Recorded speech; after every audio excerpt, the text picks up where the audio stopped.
Hi అండి. అందరికీ నమస్కారం. Welcome back to Telugu easy tech. Postal డిపార్ట్మెంట్‌లో ఆల్రెడీ 44,228 ఉద్యోగాల భర్తీ కోసం ఒక నోటిఫికేషన్ అయితే వచ్చింది. అయితే మన సబ్స్క్రైబర్‌లో చాలామంది ఇందులో ఉండే 3 రకాల ఉద్యోగాలకు డ్యూటీ ఎలా ఉంటుంది?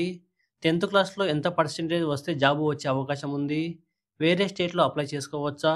అప్లై చేసుకున్న తర్వాత ఎడిట్ ఆప్షన్ ఇస్తారా లేదా అని కామెంట్ చేస్తూ ఉన్నారు.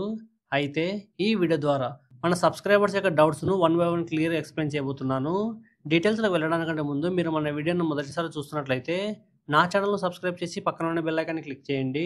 మీరు చేసే అతి చిన్న సబ్స్క్రిప్షన్ నాకు ఇటువంటి మరిన్ని వీడియోస్ చేయడానికి మోటివేషన్‌గా ఉంటుంది. డీటెయిల్స్‌లోకి వెళ్తే 44,228 ఉద్యోగాలకు వచ్చిన ఈ పోస్టల్ నోటిఫికేషన్‌లో 3 రకాల ఉద్యోగాలైతే ఉన్నాయి. ఒకటి బీపీఎం అంటే బ్రాంచ్ పోస్ట్ మాస్టర్ అని అర్థము. వీరి డ్యూటీ విషయానికి వస్తే పోస్ట్ ఆఫీస్ యొక్క పేమెంట్స్‌ను ఆన్‌లైన్ ద్వారా మరియు ఆఫ్‌లైన్ ద్వారా నిర్వహించడం. హ్యాండ్ హెల్డ్ డివైజెస్ అంటే మొబైల్స్ లేదా స్మార్ట్ ఫోన్‌ను ఉపయోగించి ఇండియన్ పోస్ట్ పేమెంట్స్ మరియు బ్యాంక్ యొక్క ట్రాన్సాక్షన్స్ చేయడం. Postal services, payment banks, customer services, business procurement చేయడం, పాపులర్ గవర్నమెంట్ స్కీమ్స్ గురించి మార్కెటింగ్ చేయడం, మెయింటెనెన్స్ ఆఫ్ రికార్డ్స్. అదేవిధంగా బ్రాంచ్ పోస్ట్ మాస్టర్కు అసిస్టెంట్గా ఉండడం. పోస్ట్ ఆఫీస్లో ఎటువంటి ప్రాబ్లమ్స్ రాకుండా స్మూత్ ఫంక్షనింగ్ లాంటి రెస్పాన్సిబిలిటీస్ ఈ బ్రాంచ్ పోస్ట్ మాస్టర్కి అయితే ఉంటాయి. రెండవది ఏబిపిఎం అంటే అసిస్టెంట్ బ్రాంచ్ పోస్ట్ మాస్టర్ అని అర్థము. వీరి డ్యూటీ విషయానికి వస్తే స్టాంప్స్ మరియు స్టేషనరీని సేల్స్ చేయడం, మెయిల్స్ లేదా పోస్టులను డోర్ డెలివరీ చేయడం, ఇండియన్ పోస్ట్ పేమెంట్ బ్యాంకులో డిపాజిట్స్ అదేవిధంగా పేమెంట్స్ లాంటి ట్రాన్సాక్షన్స్ చేయడం, కౌంటర్ డ్యూటీస్ చేయడం, పోస్టల్ యొక్క ప్రొడక్ట్స్ను మరియు సర్వీసెస్ను మార్కెటింగ్ చేయడం, ఇండియన్ పోస్టల్ పేమెంట్ సర్వీసెస్తో పాటు అనేక రకాల కస్టమర్ కేర్ సెంటర్స్ను ప్రొవైడ్ చేయడం, పోస్ట్ బ్రాంచ్ ఆధీనంలో ఉన్న విలేజెస్ మరియు గ్రామ పంచాయతీలలో బిజినెస్లను ప్రొక్యూర్మెంట్ చేయడం, గవర్నమెంట్ స్కీమ్స్ గురించి మరియు గవర్నమెంట్ బిజినెస్ గురించి ఇంటి ఇంటికి తిరిగి ప్రచారం చేయడం. ఒకవేళ బ్రాంచ్ పోస్ట్ మాస్టర్ లేని సమయంలో అతని డ్యూటీ చేయడం. దీంతో పాటు వీరి పై అధికారులైన ఐపీఓ, ఏఎస్పీఓ, ఎస్పీఓ, ఎస్ఎస్పీఓ ఇచ్చే అడిషనల్ రెస్పాన్సిబిలిటీని నెరవేర్చడం వీరి డ్యూటీ కిందకి అయితే వస్తాయి. నెంబర్ 3 డాక్ సేవక్. వీరి డ్యూటీ విషయానికి వస్తే వీరికి డ్యూటీ అనేది మ్యాక్సిమం హెడ్ పోస్ట్ ఆఫీసెస్ లేదా సబ్ పోస్ట్ ఆఫీసెస్లో అయితే ఉంటుంది. వీరి డ్యూటీ విషయానికి వస్తే స్టాంప్స్ మరియు స్టేషనరీని సేల్స్ చేయడం, మెయిల్స్ మరియు పోస్టులను డోర్ డెలివరీ చేయడం, ఇండియన్ పోస్ట్ పేమెంట్ బ్యాంకులో డిపాజిట్ లేదా పేమెంట్స్ లాంటి ట్రాన్సాక్షన్స్ చేయడంతో పాటు పోస్ట్ మాస్టర్ లేదా సబ్ పోస్ట్ మాస్టర్ ఇచ్చే డ్యూటీస్ చేయడం లాంటి డ్యూటీస్ అయితే వీరికి ఉంటాయి. ఈ డాక్ సేవక్ వర్క్ అనేది మ్యాక్సిమం రైల్వేస్లో మెయిల్ సర్వీసెస్లో షార్టింగ్ ఆఫీస్లో అయితే ఉంటుంది. ఇతను మెయిల్ ఆఫీస్లో మరియు బిజినెస్ ఆఫీసెస్లో మెయిల్ బాక్స్ను రిసీవ్ చేసుకోవడం లేదా డిస్పాచ్ చేయడం లేదా ట్రాన్స్‌షిప్‌మెంట్ చేయడం లాంటి డ్యూటీస్ అయితే వీరికి ఉంటాయి. దీంతో పాటు స్మూత్ ఫంక్షనింగ్ కోసం అసిస్టెంట్ పోస్ట్ మాస్టర్ లేదా సబ్ పోస్ట్ మాస్టర్ ఇచ్చే డ్యూటీస్ కూడా వీరికి చేయాల్సి ఉంటుంది. అదేవిధంగా వీరి పై అధికారులైన ఐపీఓ, ఏఎస్పీఓ, ఎస్ఎస్పీఓ, ఎస్ఆర్ఎం, ఎస్ఎస్ఆర్ఎం ఇచ్చే అడిషనల్ రెస్పాన్సిబిలిటీస్ కూడా వీరికి చేయాల్సి ఉంటుంది.